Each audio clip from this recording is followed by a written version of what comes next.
దేశంలో ఇలా 3,20,000 మెగావాట్ల కరెంట్ ఉత్పత్తి అవుతుంది భారతదేశంలో. దేశం వాడుకుంటుందా?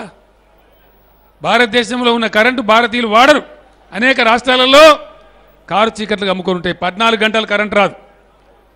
ప్రైవేట్ సంస్థలు విద్యుత్ ఉత్పత్తి ప్రారంభించి మన పక్క రాష్ట్రం ఛత్తీస్గఢ్లో మూత పెట్టుకొని కూర్చున్నారు. బంద్ చేసిన కొనటోడు దిక్కులేక. ఒక పక్క కరెంట్ లేదు, ఒక పక్క బ్యాక్ డౌన్ చేస్తారు, రెండవ పక్క దాన్ని నేపాల్కి అమ్ముకుంటారు. ఈ దుస్థితి ఆ దేశంలో. కేంద్ర ప్రభుత్వం పాత్ర అయింది, ప్రేక్షక పాత్ర వహిస్తారా? ఏం చేస్తారు? అన్నం పెట్టే రైతులు ఎవరిని మాట్లాడతారు. ఇక చేసింది ఏమున్నది రైతులకు? నేను ఒకటే డిమాండ్ చేసిన, అందరికి పెంచుతారు జీతాలు, అందరు రేట్లు పెరుగుతాయి. సబ్బు ధర పెరుగుతుంది, చక్కెర ధర పెరుగుతుంది, ప్రతి ఒక్క ధర, చెప్పుల ధర పెరుగుతుంది, నెత్తికి పెట్టుకున్న నూనె ధర పెరుగుతుంది. రైతు పండించే ధాన్యం మాత్రం పెరిగేది. అది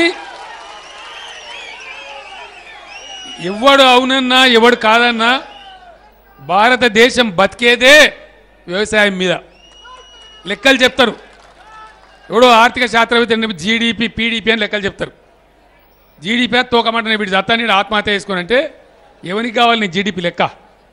అందువల్ల నేను అనేది ఏంటంటే, పెద్ద సెక్షన్ భారతదేశంలో అతి పెద్ద జనాభాగా ఉన్నటువంటి రైతాంగం, దాన్ని అనుసరించి బతికేటువంటి రైతు కూలీలు, వీళ్ళంతా సంక్షోభంలో కూరుకొని పోతూ ఉంటే 70 సంవత్సరాలు టైంపాస్ చేసి మళ్ళీ ఇప్పుడు కూడా ఇప్పుడు మాట్లాడితే నిన్ను జైలుకేస్తారు. నాకు ఉన్నదేం తోక జైలు వేసేది.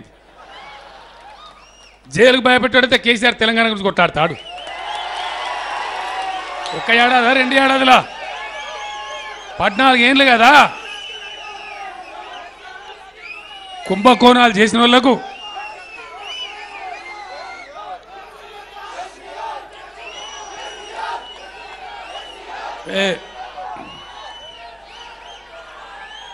మీ పిట్ట బెదిరింపులు కేసీఆర్ మీద కాదు, దగా చేసిన వాళ్లకు, కుంభకోణాలు చేసిన వాళ్లకు, అక్రమంగా సంపాదన చేసిన వాళ్లకు, తప్పుడు పద్ధతులు చేసిన వాళ్ళకి భయం ఉంటుంది. మేము నిటారుగా ఉన్నాం. నిన్ననే చెప్పిన మమ్మల్ని ముట్టుకుంటే భస్మం అవుతారు, జాగ్రత్త అని చెప్పి.